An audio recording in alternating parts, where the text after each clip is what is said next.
Ustaz, mohon arahannya. Nah, ini mungkin menyinggung tentang begitu banyaknya kasus perceraian di Indonesia selama masa pandemi COVID-19. Mungkin ini salah satunya.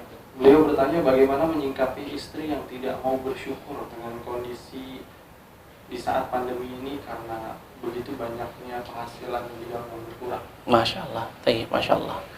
Bismillahirrahmanirrahim. Ya, ini juga menjadi polemik di tengah-tengah kita pada masa pandemi ini.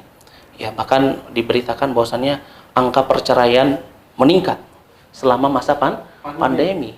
Ya, padahal seharusnya dua orang yang saling mencintai karena Allah, ketika di masa pandemi ini mereka harusnya bisa apa? Bisa saling menjaga. Ya. Tetapi tentunya terkadang kita mendapati keadaan bahwasannya istri kita tidak bisa sabar. Nah, ini biasa. Kenapa? Karena namanya wanita itu nisful iman minar rijal, setengah keimanannya laki-laki. Dia akan lebih mudah untuk digoda syaitan, ya. Sehingga di masa pandemi ini, kalau misalkan dia mengeluarkan sifat jeleknya dengan tidak mau bersyukur, maka apa yang harus kita lakukan? Bersabar. Ya, ini yang harus kita lakukan, bersabar. Ya. Karena tentunya inilah yang diperintahkan oleh Allah Subhanahu wa taala. Kalau kita mendapati ya dari istri kita sesuatu yang kita benci dari sifatnya, kelakuannya, maka hendaknya kita bersabar. Bisa jadi dengan hal yang kita benci itu Allah memberikan kebaikan yang banyak di dalamnya, Masya Allah. Dan ini sebagaimana yang disebutkan di dalam surat An-Nisa ayat yang ke-19. Allah Subhanahu wa taala berfirman, "Wa'ashiruhunna bil ma'ruf." Dan hendaknya kalian untuk apa? Bersikap baik atau bergaul dengan istri-istri kalian dengan kebaikan. Ya. Kalau misalkan kalian membencinya, kata Allah Subhanahu wa taala, fa'asa ya antakrahu ya syai'an wa yaj'alallahu fihi khairan katsiran. Masyaallah. Bisa jadi Allah memberikan kebaikan di dalamnya. Dan inilah yang dinasihatkan oleh Rasulullah sallallahu alaihi wasallam.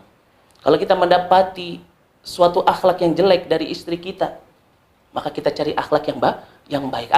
Kita ikhlaskan amalan kita, tentunya dengan ini Allah akan memberikan apa? Bantuan kepada kita, pengertian untuk istri kita. Bersamaan dengan memberikan pendidikan agama kepada istri kita. Mengajarkan kepadanya tentang makna qanaah, mengajarkan padanya tentang makna syukur, ya. Yaitu semua itu pastinya kembali kepada ilmu. Ya, kembali kepada ilmu. Kita ajak istri kita untuk berpikir di sana ada orang yang mungkin kehidupannya lebih sengsara daripada kita masih mendapatkan rezeki tetapi sedikit. Ada orang yang dia di PHK sampai nggak punya pekerjaan, sampai dia harus yatakaffafun nas, meminta-minta kepada manusia, kita berikan. Tapi semua itu harus dibangun di atas akhlak yang baik. Karena kata Rasulullah sallallahu alaihi wasallam, khiyarukum linisai. Sebaik-baik kalian adalah yang paling baik kepada istrinya. Kenapa? Karena istri itu ya seperti tulang rusuk. Ya, kalau dia dibiarkan dia tetap bengkok. Tapi kalau engkau paksa dia akan patah. Ya.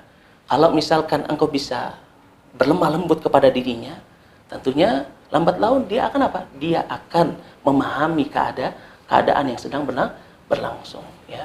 Karena tidaklah seseorang diberikan oleh Allah Subhanahu wa taala sifat lemah lembut, melainkan itu akan membuat ya hilangnya permasalahan yang ada di dalam hidupnya. Tetapi kalau tidak memiliki sifat lembut, maka tentunya apa? Akan menambah besar permasalahan yang ada di dalam dirinya. Wallahu a'lam bishawab. Masyaallah. Sahabat Asyabab berlemah lembut kepada istri.